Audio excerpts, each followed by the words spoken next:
Hola, vamos a hablar de las enfermedades tiroideas más frecuentes, los principios, de manera muy orientativa, para que después podamos interpretar casos clínicos, pero para eso es muy importante que ustedes lean tanto la generalidad de cada enfermedad, sobre todo de hipotiroidismo, que es lo más frecuente, de nódulos tiroideos y de tirotoxicosis, siendo más profundos en hipotiroidismo, que es lo que más van a manejar como médicos generales. Y después que sean capaces también de leer algo acerca de las pruebas de función tiroidea que utilizamos con más frecuencia, como la TSH, la T4 libre, la T3 total, los diversos tipos de anticuerpos y las imágenes como la gamografía y la ecografía. Con eso vamos a poder ser capaces de interpretar casos clínicos que nos permitan mirar su capacidad de raciocinio y de resolver problemas en los pacientes. La idea de esta actividad es poder llegar preparados al seminario para tener argumentos para resolver los casos. La tiroides tiene una unidad estructural y funcional que es el coloide, que tiene células foliculares y que en su lumen tienen la tiroglobulina, que tiene residuos de tirosina y que tiene varias reservas hormonales. Y recordemos que la tiroides funciona bajo el mando del eje hipotálamo hipoficiario, que finalmente secreta TSH, y la TSH es la hormona que estimula la tiroides para que libere T3 y T4. Libera más T4, que es menos activa, pero posteriormente esta T4 se activa en diversos tejidos hacia T3, que es la forma más activa y que va a ser la que va a realizar a cabo la mayoría de acciones tisulares. Y el efecto de estas hormonas va a ser una retroalimentación negativa que va a bloquear el eje. Y entender el funcionamiento de este eje hipotálamo hipoficiario va a ser clave para entender tanto las enfermedades tiroideas como diversas enfermedades que dependan de este eje hormonal. También tenemos que entender que las células foliculares tienen varias proteínas que permiten el metabolismo de las hormonas tiroideas. Una de ellas es esta bomba que capta sodio y yodo, que se llama las bombas NIS, que permiten la captación del yodo, y esta captación del yodo va a permitir unir el yodo a los residuos de tirosina de la tiroglobulina. La tiroglobulina va a estar en el coloide como una proteína que siempre va a estar en la unidad estructural y funcional, y posteriormente estos residuos de tirosina se van a liberar de la tiroglobulina para liberar hormonas de T4 y T3 hacia la circulación.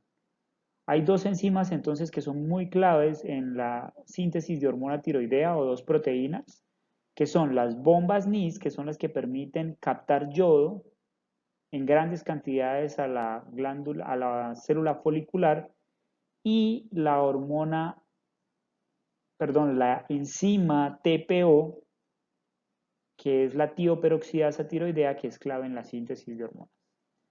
Quiero que me revisen de estas proteínas cuáles son el punto de acción de las tionamidas, es decir, las drogas como el metimazol que utilizamos para el tratamiento del hipertiroidismo. Y también quiero que me revisen cuál de estas proteínas es clave para que la célula capte el yodo radioactivo que también utilizamos en el tratamiento de hipertiroidismo. El efecto de las hormonas tiroideas abarca todos los sistemas. Básicamente altera la expresión genética de todas las células y va a producir proteínas que me van a llevar básicamente a un aumento en el metabolismo, a un aumento en la capacidad de actividad de bombas sodio-potasio ATPasa, un aumento en la actividad cardíaca, un aumento en la actividad metabólica, y también son hormonas importantes en el desarrollo del sistema nervioso central y del crecimiento en la población pediátrica. Entonces, quisiera que miráramos en un paciente hipertiroideo con tirotoxicosis, donde están aumentados todos estos efectos, cómo farmacológicamente podemos contrarrestar los efectos de la hormona tiroidea, más allá de disminuir los niveles, que eso es otra pregunta, pero cómo podemos contrarrestar los efectos de estas hormonas en un paciente hipertiroideo, qué medicamentos podemos utilizar para hacerlo. Las enfermedades tiroideas van a tener dos componentes. Un componente estructural, que es el cambio anatómico que genera la enfermedad, y el otro que es el cambio funcional, que son los cambios sobre la producción de hormonas. Las patologías estructurales van a generar más que todo síntomas locales, síntomas compresivos por el efecto anatómico y mecánico que se produzca, como por ejemplo patologías inflamatorias. Algunas tiroiditis producen dolor, algunas enfermedades como bocio, hiperplasia de la tiroides o ya las lesiones tipo masa como nódulos tiroideos tanto benignos como malignos o netamente quísticos que también son benignos. Estas enfermedades pueden ser asintomáticas, pero si crecen lo suficiente pueden producir síntomas como disfagia, odinofagia, dolor, sensación de masa. Pero hay que tener presente que para que estas patologías produzcan estos síntomas tienen que tener un tamaño significativo. Porque hay que tener esto en cuenta porque es muy frecuente que existan muchas patologías a nivel de la orofaringe que pueden producir también síntomas parecidos. Entonces es muy importante correlacionar el tamaño de la lesión que tengamos con la sintomatología o no. Es frecuente que los pacientes se quejen de sintomatología a nivel del cuello, pero tengan nódulos muy pequeños que no expliquen la sintomatología y a este nivel es mucho más frecuente patologías como reflujo que con frecuencia o con mayor frecuencia explican la sintomatología. Pero tengan presente que si solo hay una alteración anatómica, pero la tiroides está funcionando bien y el paciente está eutiroideo, los síntomas solamente deberían ser locales. Ya el otro aspecto es cuando hay síntomas funcionales, o sea, cuando la tiroides funciona de más o funciona de menos, y eso básicamente tiene que ver con la producción hormonal. Si la producción hormonal está alterada, los síntomas no van a ser en el cuello, sino los síntomas van a ser a nivel sistémico en todo el organismo por todos los efectos que pueden tener las hormonas, tanto elevadas como disminuidas en los diferentes contextos. Entonces tengan presente que ustedes tienen que interpretar cuál es el trastorno tiroideo que tiene el paciente para saber si los síntomas se explican por la tiroides o no, porque hay muchos síntomas que son fácilmente confundidos por la población como atribuidos a la tiroides y como la enfermedad tiroidea es tan frecuente, es frecuente que los pacientes atribuyan equivocadamente algunos síntomas. Por ejemplo, un paciente puede estar eutiroideo, su tiroides funciona mal y el paciente se siente cansado. Tiene un nódulo tiroideo de 1 centímetro con las hormonas normales y dice que se siente cansado y débil y que le duele el cuerpo por la tiroides. Mentira, debe haber otra causa del síntoma. O por el contrario, un paciente hipotiroideo cuya glándula tiroides está pequeñita se queja de molestia al tragar. No tiene relación, porque sus hormonas sí están alteradas, pero su tiroides anatómicamente no debería producir ningún efecto local. Algunas enfermedades, por ejemplo, un nódulo grande secretor puede producir síntomas tanto funcionales, sistémicos como compresivos, pero es muy importante que ustedes hagan la correlación de cómo la tiroides puede producir o no cierto tipo de síntomas. La patología tiroidea muy frecuente son los nódulos tiroideos. Los nódulos tiroideos básicamente son zonas circunscritas donde el tejido está diferente y básicamente los nódulos deben ser definidos desde el punto de vista radiológico. Se deben sospechar por la palpación del cuello, pero lo que en últimas confirma de que hay un nódulo es un examen principalmente de ecografía. Digamos que el examen físico puede equivocarse, es decir, el examen físico puede sospechar un nódulo, pero realmente simplemente es que toda la glándula está aumentada de tamaño y es un bocio. O a veces puede ocurrir lo contrario, el examen físico no sentir nada, pero la ecografía sí mostrar un nódulo. Entonces la definición de que haya un área anatómica diferente, circunscrita como nódulo, lo hace la ecografía. La mayoría de nódulos son benignos, pero hasta un 10% de los nódulos son malignos. Me gustaría que miráramos cuáles y recordáramos de patología cuáles son los cánceres de tiroides más frecuentes. En general, los cánceres de tiroides suelen tener un pronóstico en la mayoría de casos favorable con una intervención quirúrgica y muchas veces con yodo radioactivo oportuna. Sin embargo, estos cánceres también pueden llevar a morbilidad, metástasis pulmonares, óseas, incluso a mortalidad. La principal herramienta para detectar nódulos tiroideos es la palpación, más allá de que tenga algunas limitaciones, pero la herramienta de tamizaje es palparlos. Quisiera que determináramos cuáles son los estudios que se deben solicitar siempre que encontremos un nódulo tiroideo. Siempre que encontremos un nódulo tiroideo debemos solicitar una ecografía, que es para ver la anatomía del nódulo y para determinar si tiene características o no de malignidad. Y el otro examen que debemos solicitar siempre es una TSH, que nos va a determinar cuál es la función del nódulo, es decir, si el nódulo secreta o no hormonas. Quisiera que aclaráramos cuándo está indicado pedir una ecografía. ¿Se debe pedir de rutina a partir de cierta edad o solo se debe indicar en pacientes que tengan sospecha de nódulos a la palpación? Sería importante resolver. Cuando tengamos la ecografía, el estudio ecográfico nos va a permitir determinar si el nódulo tiene características de malignidad y es un nódulo que requiere un manejo quirúrgico, o si el nódulo más bien tiene características de benignidad y se puede observar.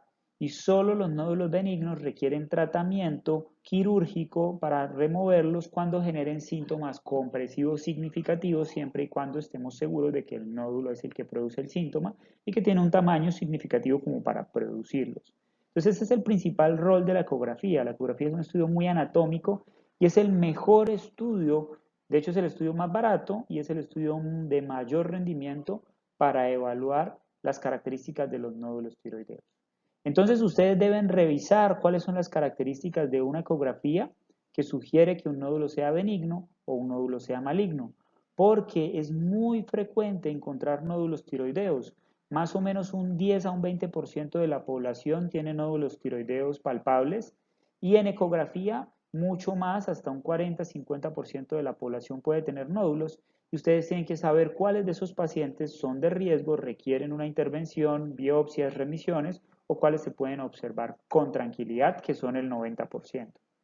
Y así ustedes deben buscar esta escala, que es la escala de riesgo de la Asociación Americana de Tiroides, ATA, donde se clasifican los nódulos dependiendo del riesgo de malignidad en nódulos de bajo, alto, riesgo, intermedio. Y así ustedes saben a partir de qué tamaño lo deben biopsiar. Deben tener muy claras las características y agruparlas en esta tabla para que puedan tomar una conducta pertinente respecto al riesgo de malignidad de un nódulo.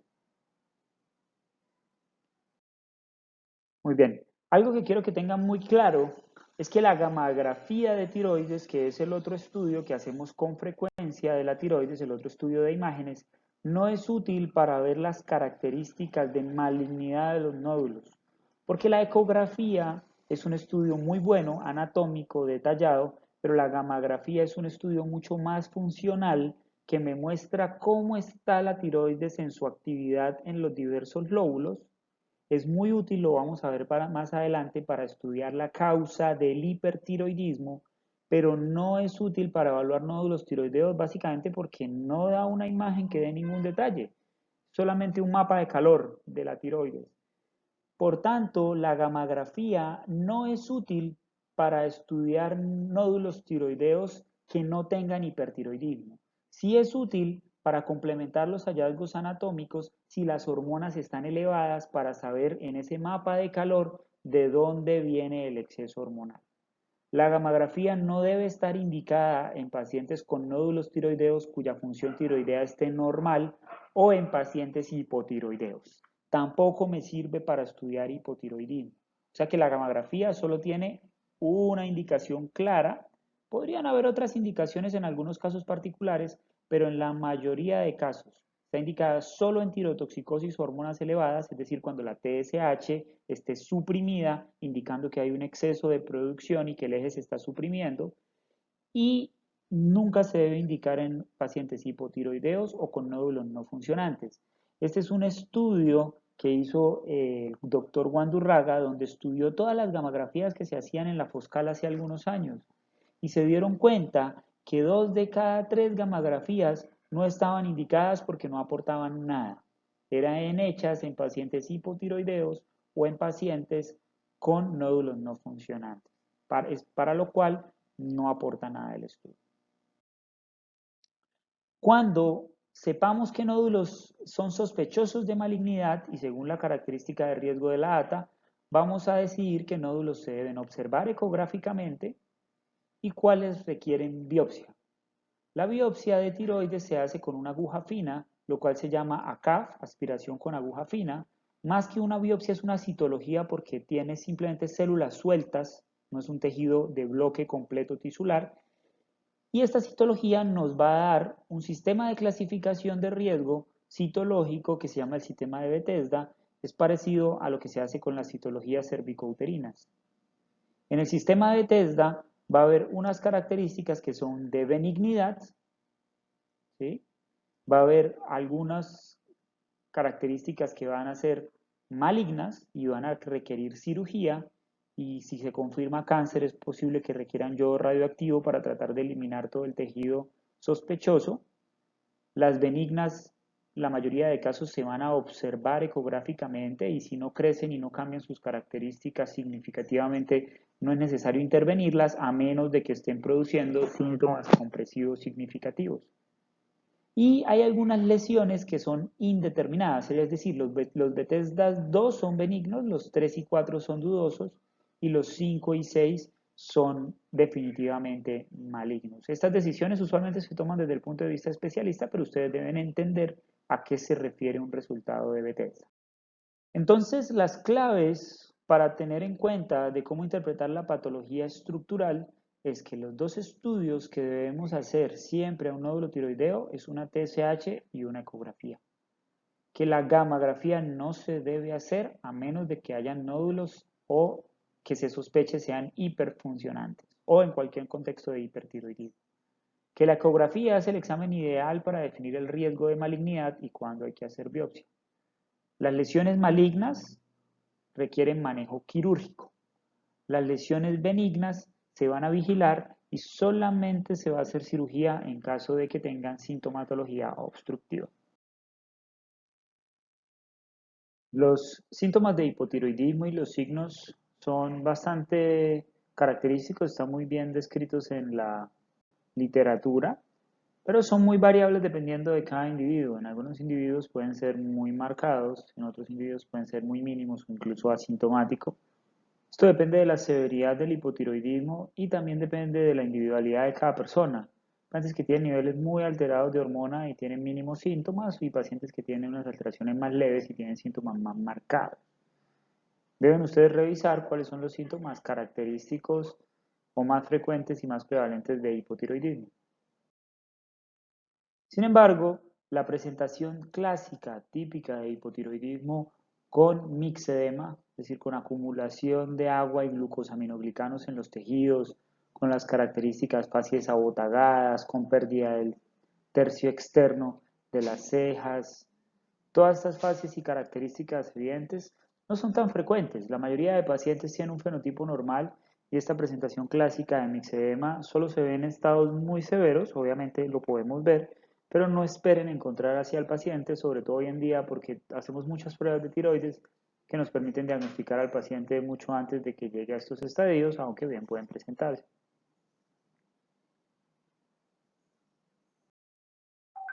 Los hallazgos de laboratorio general, es decir, qué alteraciones de laboratorio inespecíficas podemos ver. Es frecuente encontrar elevación del colesterol porque las hormonas tiroideas favorecen a que se depure el colesterol LDL en el hígado. También puede haber algo de hipertrigliceridemia. Siempre que tengan un paciente con hipercolesterolemia significativa no explicada, antes de una empezar tratamiento, consideren a realizar pruebas de función tiroidea. Y en estos pacientes el tratamiento es más bien en tratar la enfermedad tiroidea y no usar una estatina. Pueden ser elevaciones bastante marcadas. También puede verse anemia. La anemia del hipotiroidismo típicamente es macrocítica, pero puede tener otros tipos de presentación. Y me gustaría que revisáramos cuál alteración electrolítica suele verse en los pacientes con hipotiroidismo marcado. En algunas ocasiones el hipotiroidismo puede ser severo y amenazar la vida, dando a una presentación que se conoce como estado o coma mixedematoso. Aquí pueden ver una paciente intubada con un deterioro significativo del estado mental, con deterioro significativo de su función respiratoria secundario a una disminución generalizada del metabolismo por un hipotiroidismo marcado no tratado. ¿Cuáles son las características que nos definen que el paciente puede tener un hipotiroidismo severo? Más que la severidad de anomalía bioquímica, lo que nos hace determinar si el paciente requiere una atención urgente por servicio de urgencias, hospitalización y en este caso probablemente cuidado intensivo, es la clínica. A veces hay pacientes que tienen las hormonas súper alteradas, pero clínicamente están muy bien, se les puede dar el tratamiento ambulatorio. Entonces tenemos que mirar cuáles son los signos de alarma, así como cuando hablábamos de diabetes determinábamos que los signos de hospitalización era cuando había criterios de cetoacidosis o estado perosmolar. Acá la forma severa se llama estado o coma mixematoso. ¿Cuáles son los signos que nos diferencian eso de un hipotiroidismo sintomático pero no severo? La alteración del estado mental, típicamente estupor o coma. La presencia de una bradicardia marcada, menor de 50, con síntomas ya de bajo gasto. La presencia de hipotermia, la presencia de inestabilidad hemodinámica, hipotensión y shock, la presencia de deterioro respiratorio, sobre todo por disminución de la frecuencia respiratoria, y puede haber falla respiratoria con hipercapnia por acumulación de CO2 por la ausencia de ventilación, y la presencia de trastornos hidroelectrolíticos severos. Todo esto nos debe alertar a un posible estado mixematoso que requiere un manejo urgente con dosis altas de hormona tiroidea, idealmente por vía endovenosa, aunque en Colombia últimamente no disponemos de las ampollas, pero lo ideal sería por vía endovenosa, pero sí hay que colocar una carga alta de hormonas y dar un manejo de soporte ventilatorio, de soporte de la temperatura o soporte hemodinámico según sea el caso. Este es la misma paciente unos días o semanas después de haber recibido el tratamiento con hormona tiroidea por vía parenteral, en un caso reportado de hipotiroidismo severo en la literatura, y como pueden ver el cambio clínico. Los síntomas de hipotiroidismo todos ustedes los van a leer y los van a entender, pero se van a dar cuenta que son muy inespecíficos. Cansancio, dolores, debilidad, caída del cabello, resequedad de la piel, son síntomas que son supremamente frecuentes en muchas enfermedades o incluso en la población general sana.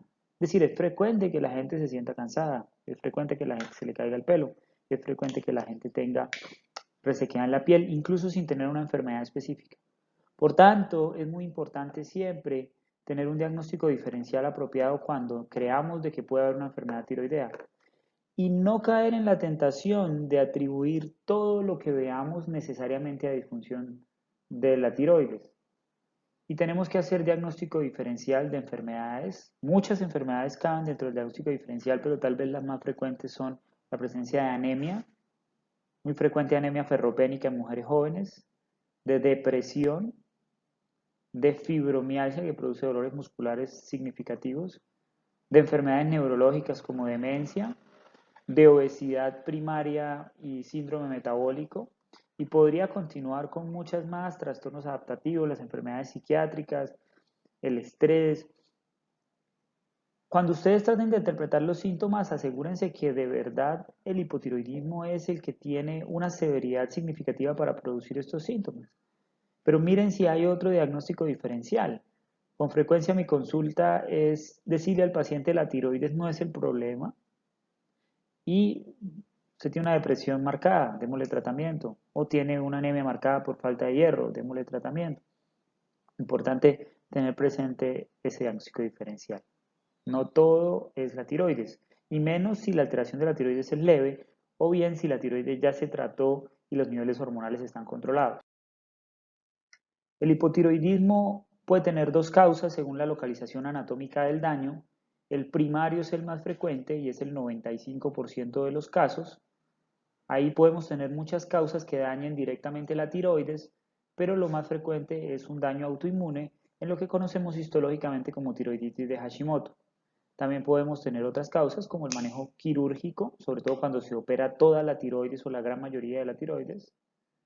La presencia de radioterapia, que puede dar un daño en la tiroides incluso meses o años después de haber recibido la radioterapia en el cuello, por ejemplo, por algún otro tipo de tumor, por ejemplo, un tumor de laringe.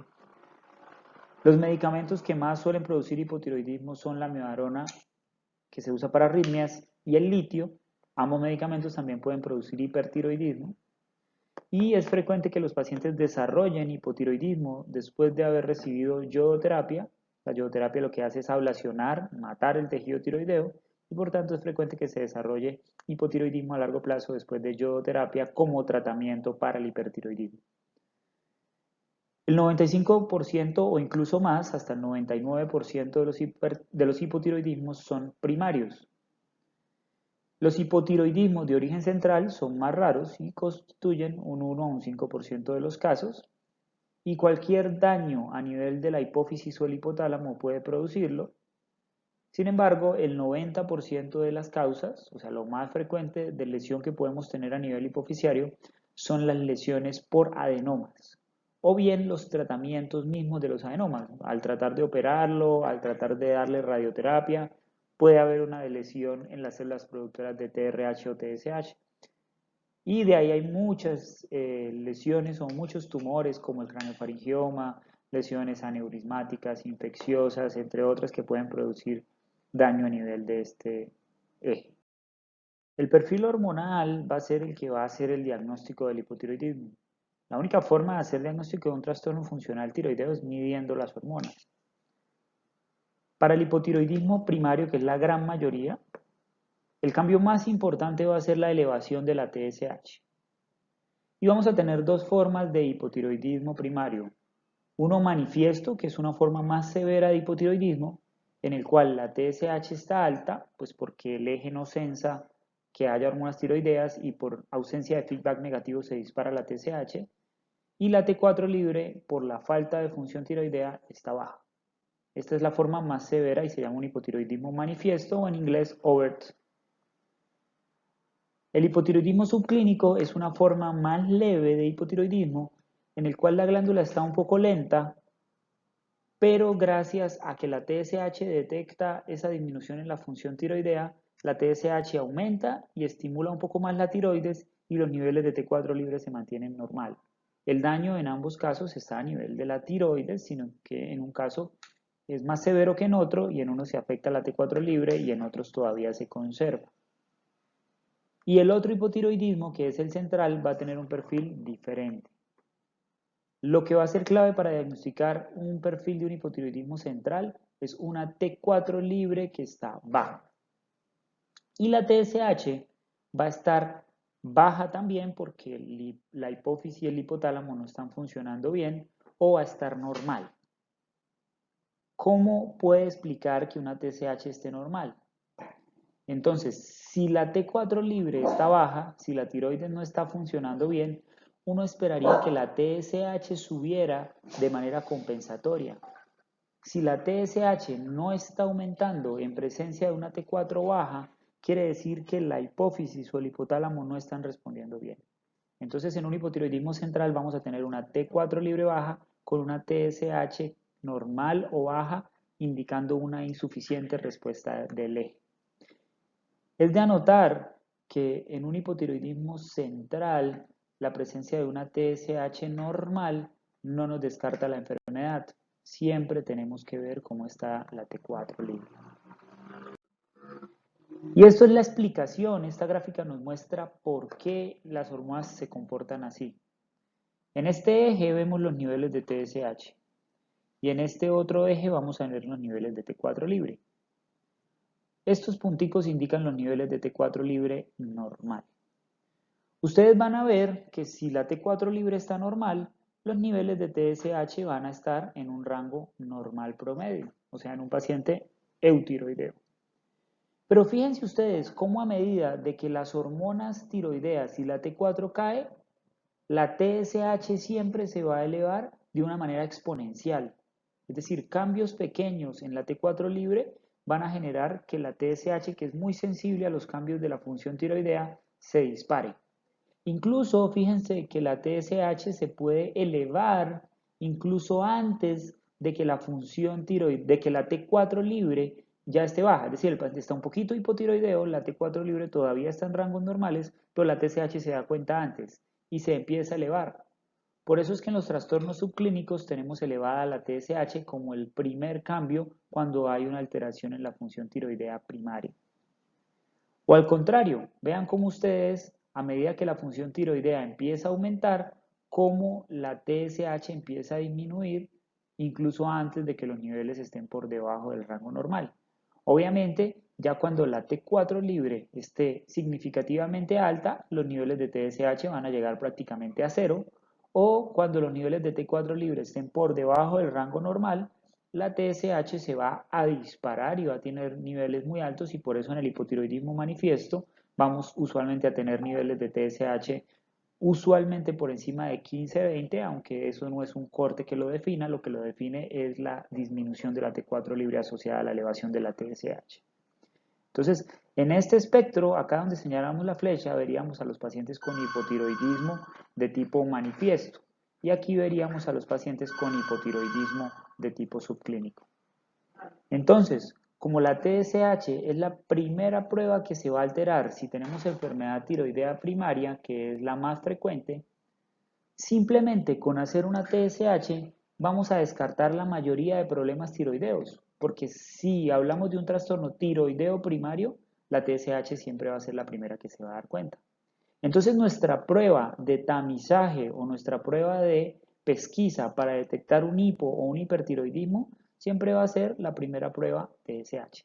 Una TSH normal me descarta un trastorno tiroideo tanto hipo como hiper de tipo primario, porque en esto se alteraría la TSH de una.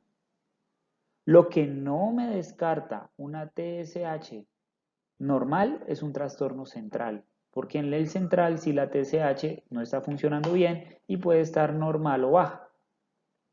Entonces, como la gran mayoría de trastornos tiroideos son primarios, 95 a 99%, si tenemos una sospecha de una enfermedad baja, algunos síntomas no característicos, un paciente que está ganando peso, un paciente que está con cansancio, con debilidad, pero la sospecha no es muy significativa, con una TSH es suficiente siempre y cuando no sospechemos de que haya algo de patología central. Con una TSH prácticamente descartamos si está normal. Pero si tenemos un paciente con una sospecha muy alta, o sea, unos síntomas muy característicos, o tenemos una TSH que la pedimos de tamizaje y nos salió alterada, o siempre que tengamos la sospecha de que el paciente puede tener algo central, por ejemplo, un paciente que tenga un tumor hipofisiario, un paciente que tenga déficit visual, un paciente que tenga síntomas neurológicos, historia de enfermedad del sistema nervioso central, ahí sí tenemos que pedir siempre el perfil completo con TSH y T4 libre. Ahí están las preguntas que debemos resolver. Entonces, una vez tenemos localizado dónde está el déficit y si el hipotiroidismo es primario o central, vamos a tratar de establecer la causa. Cuando tenemos un hipotiroidismo primario severo, manifiesto, realmente no es indispensable saber la causa porque igual la mayoría de casos van a ser autoinmunes. Entonces, en estos casos igual hay que dar tratamiento sí o sí, independiente de la causa. Entonces, la necesidad de medir anticuerpos no es indispensable. Uno puede pedirlos como para ayudar a explicarle al paciente qué está ocurriendo o si necesita un diagnóstico diferencial, pero en la mayoría de casos, básicamente lo que hace es iniciar tratamiento. Si tenemos una forma leve de hipotiroidismo, o sea, un hipotiroidismo subclínico, no vamos a hacer un diagnóstico de entrada y vamos a iniciar de un tratamiento, sino tenemos que repetir las pruebas en 4 a 8 semanas, tanto la TSH como la T4 libre, porque es frecuente que las pruebas que están levemente alteradas se normalicen solas hasta en un 30-40% de los casos. Paciente que llega con la TSH un poquito alta, 6, 7 de TSH, no le den levotiroxina de una, sino repitan la prueba y verán que muchas salen normales. En estos casos, sí es muy útil pedir los anticuerpos contra la tiroides, los tipos microsomales o antiperoxidasa, que son lo mismo, porque estos me demuestran la presencia de tiroiditis Hashimoto y eso nos va a ayudar a decidir si esa forma leve de hipotiroidismo es indicativo de tratamiento. Pero importantísimo siempre, y eso aplica en general para todas las pruebas de función tiroidea, siempre que haya una alteración leve, lo más sabio y lo más lógico antes de tomar cualquier decisión es repetirla después de un tiempo, porque esas alteraciones leves pueden ser errores de laboratorio o cambios fisiológicos temporales que resuelvan solos. También quisiera que miráramos qué cambios pueden haber con la función tiroidea, es decir, qué cambios puede tener la TSH sobre todo con la edad. Si nuestras pruebas muestran de que nuestro hipotiroidismo está localizado es a nivel central, primero tenemos que confirmar de que sí sea el valor. O sea, si el otro perfil que esté levemente alterado hay que repetirlo. O perfil que tenga un cuadro raro, siempre hay que repetirlo también. Entonces, si nos sale un hipotiroidismo central, todos sabemos que no es frecuente. Antes de ponernos a hacer muchos exámenes, podría ser un error de laboratorio y es mejor confirmarlo. Siempre que haya laboratorios poco usuales de la tiroides o que no nos cuadren, repítalo. Eso es lo que a veces mi consulta simplemente es eso, repetir exámenes que no dan mucha concordancia o son inusuales y los repito y salen normales. Si se confirma de que es un hipotiroidismo de origen central, pues tenemos que mirar cómo está la hipófisis y tenemos que ver qué está ocurriendo a ese nivel. Es decir, ahí es muy importante saber la causa. Lo más frecuente son adenomas, como en esta imagen, y para eso tenemos que hacer una resonancia específica de la silla turca, que usualmente la hacemos con medio de contraste. Y también, como la silla turca está ubicada, la hipófisis y todas las hormonas hipofisiarias, tenemos que hacer siempre un diagnóstico diferencial de cómo están las otras hormonas, cómo están las hormonas reproductivas, cómo está el cortisol, porque es frecuente que hayan otras hormonas alteradas al haber una lesión en esa zona anatómica. Y de las hormonas, la más importante a determinar cómo está es el cortisol. Porque si hay déficit de cortisol, o sea, si hay insuficiencia suprarrenal, no se puede iniciar tratamiento para el hipotiroidismo con levotiroxina antes de suplementar el cortisol. Y esto se debe a que cuando los pacientes tienen insuficiencia suprarrenal e hipotiroidismo, vemos que el metabolismo está lento y el paciente está aguantando con poquito cortisol. Como ustedes saben, el cortisol es esencial para la vida. Pero si el metabolismo se acelera con la hormona tiroidea y el paciente no tiene suficiente cortisol, eso va a generar de que la insuficiencia suprarrenal se haga más evidente y el paciente puede desarrollar una crisis adrenal que puede incluso desencadenar en choque, crisis adrenal y muerte. Entonces, siempre si hay sospecha de los dos déficits, tenemos que mirar primero cómo está el cortisol y si acaso iniciar las dos hormonas al tiempo, pero nunca primero la hormona tiroidea hasta no saber cómo está el cortisol. Este es el flujograma de cómo hacemos los diagnósticos en endocrinología funcionales en la mayoría de veces. Va a haber un dato clínico que nos va a hacer sospechar, facies abotagadas, debilidad, xerodermia, bocio, y ese hallazgo clínico nos va a hacer evaluar unas hormonas. Y las hormonas nos van a decir dónde está el problema. En este caso, por ejemplo, vamos a encontrar una TSH normal o baja con una T4 libre normal. Eso nos va, en este ejemplo, nos localizaría el daño a nivel de la hipófisis. Es decir, las mismas hormonas es lo que hay que pedir primero si sospechamos una hipo o hiperfunción del órgano.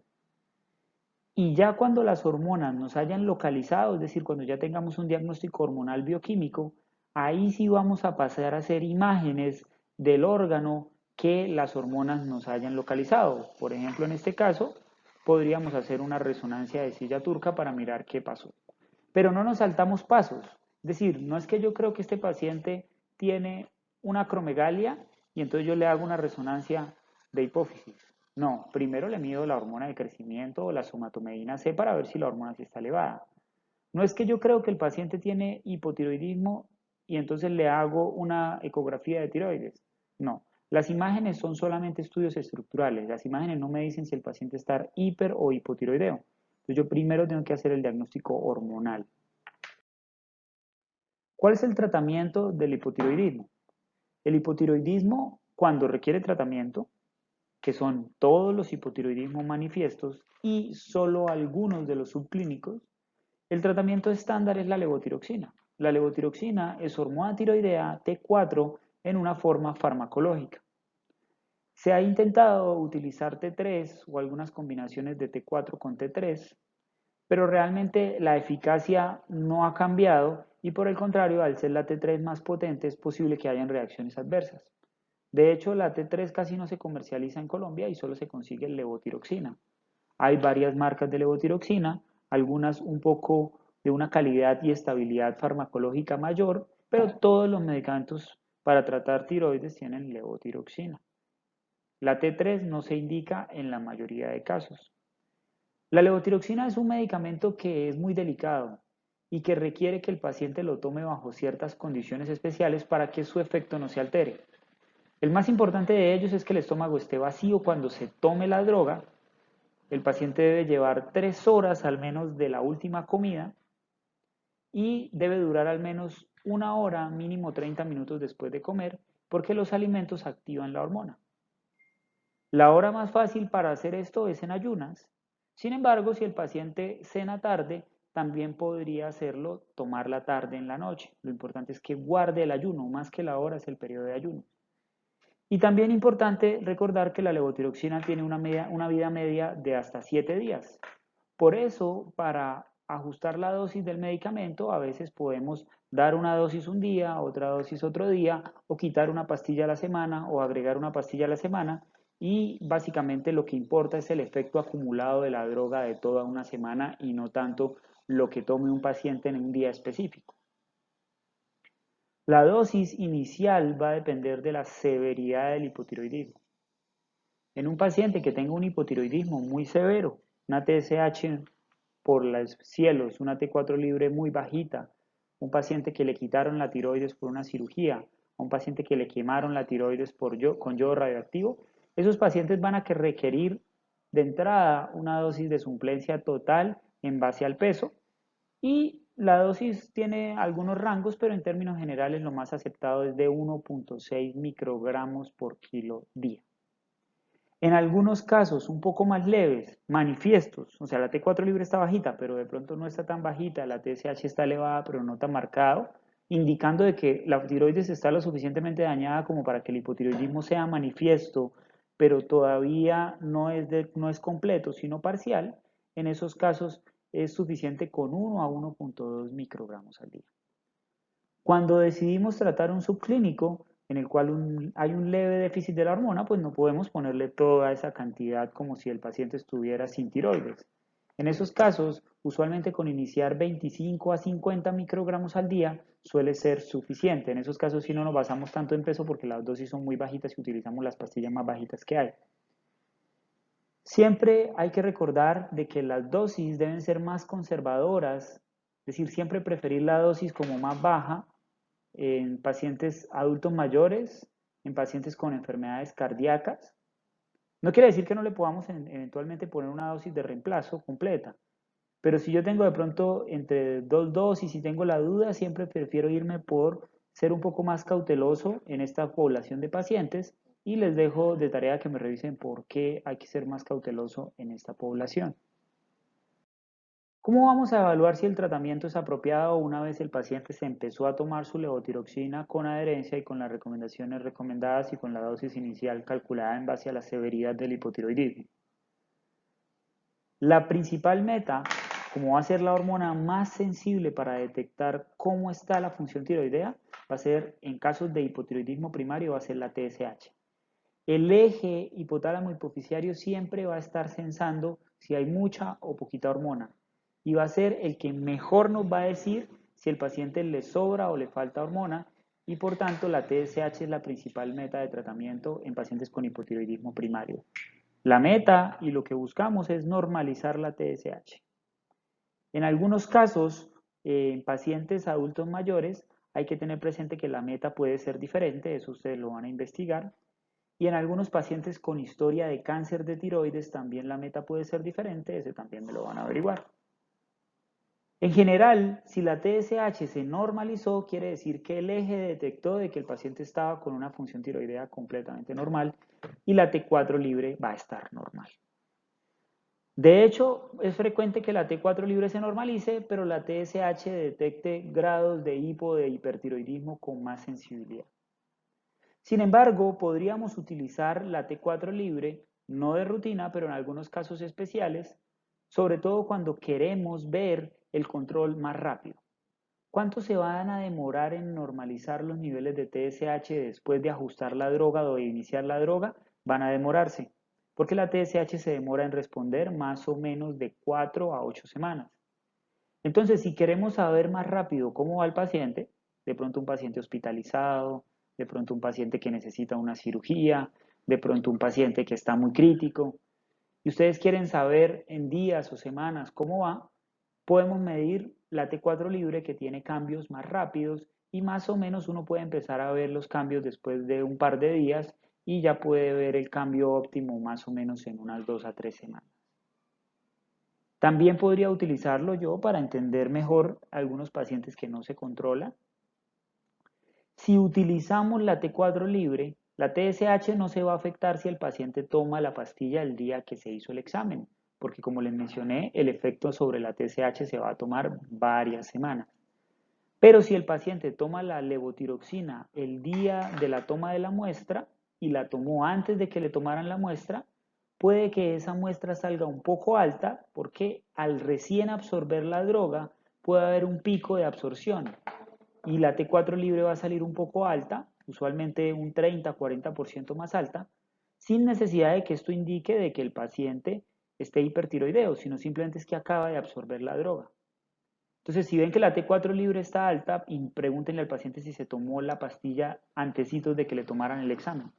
Y recomiéndenle que si vamos a medir T4 libre, es mejor que el paciente se tome su muestra en ayunas y que después se tome la pastilla para evitar este artefacto que nos pueda confundir.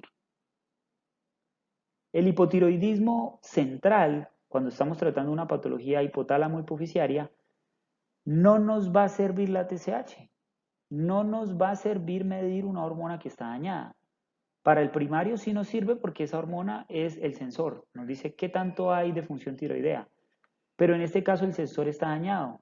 Entonces no le podemos creer a lo que diga la TSH en un paciente con hipotiroidismo central, porque esa TSH va a estar apagada, disminuida o normal, pero resulta que la T4 libre está bajita.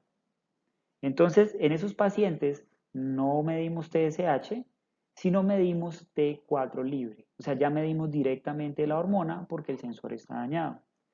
Me pasa todos los días que tengo pacientes con tumores de hipófisis, con radioterapia en la hipófisis, que tienen hipotiroidismo central, están con una T4 libre apropiada, pero como el médico que no conoce esta patología porque es un poco menos frecuente, ve la TSH baja y piensa que el paciente está hipertiroideo y le baja la dosis.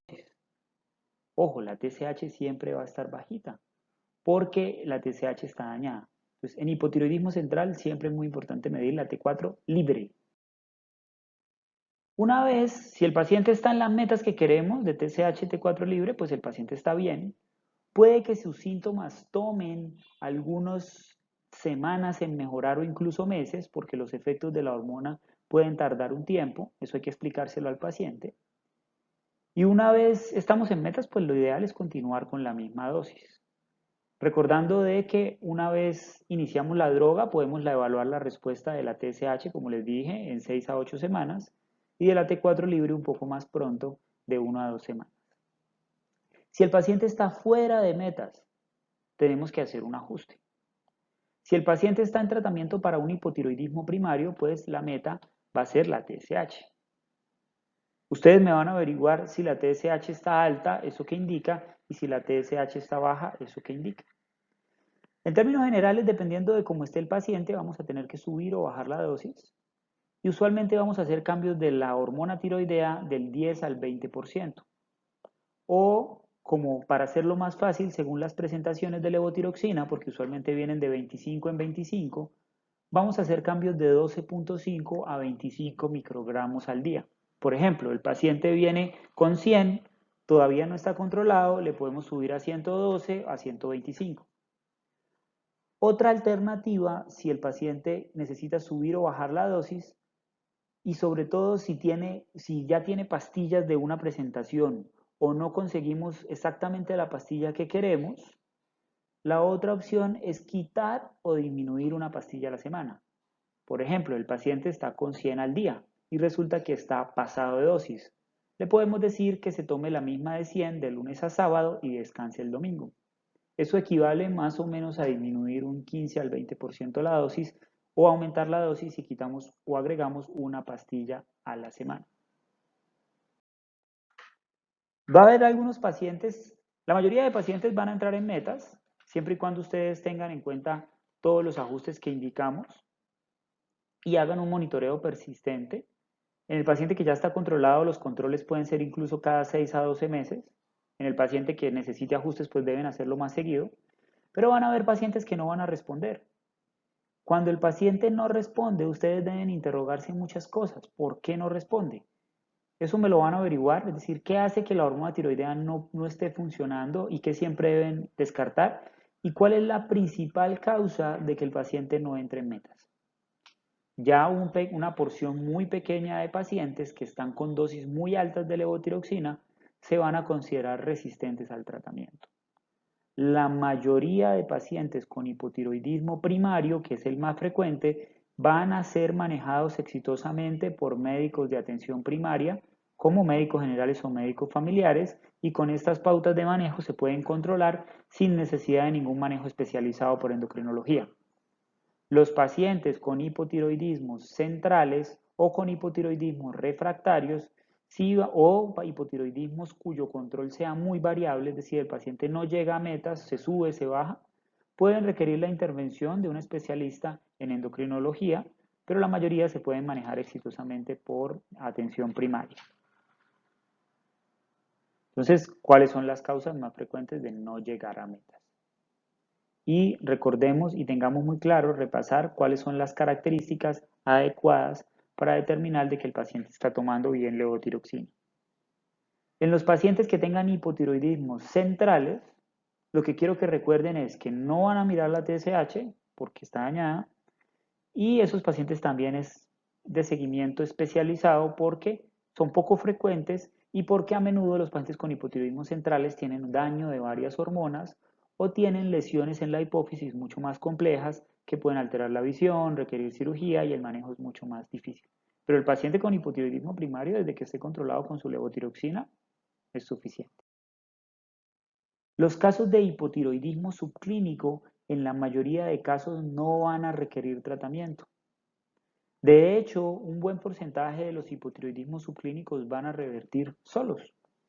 Sin embargo, hay algunas formas de hipotiroidismo subclínico que son un poco más marcadas o que tienen algún impacto clínico y que pueden requerir tratamiento. Entonces, quiero que me averigüen qué malo puede producir tener un hipotiroidismo subclínico. Tener la TSH alta, qué riesgos puede conllevar y qué le debemos explicar a esos pacientes. Más allá de esto, y eso va a justificar las indicaciones de tratamiento, la mayoría de pacientes no requieren tratamiento, pero los pacientes que tengan la TSH muy alta, más de 10, que tengan anticuerpos que indiquen de que la tiroides se está destruyendo y haya más probabilidad de deterioro de la función tiroidea en el futuro. Los pacientes que requieran un nivel hormonal óptimo para embarazo o fertilidad. Los pacientes en los cuales, a pesar de que el hipotiroidismo sea subclínico, haya sintomatología consistente y no haya otra causa que explique los síntomas, también podemos darles levotiroxina. O en pacientes que tengan muchos factores de riesgo cardiovascular o enfermedades cardiovasculares, pero que sean jóvenes. Cuando lean las implicaciones de hipotiroidismo subclínico, van a entender por qué estas son las indicaciones de tratarlo. Y van a entender por qué en los adultos mayores, cuando ustedes vean los cambios que ocurren con los adultos mayores con la función tiroidea, van a entender por qué en general en el hipotiroidismo subclínico preferimos no tratarlo en los adultos mayores y eso lo van a entender cuando analicen cómo se comportan las funciones tiroideas en estos pacientes. Muchas gracias.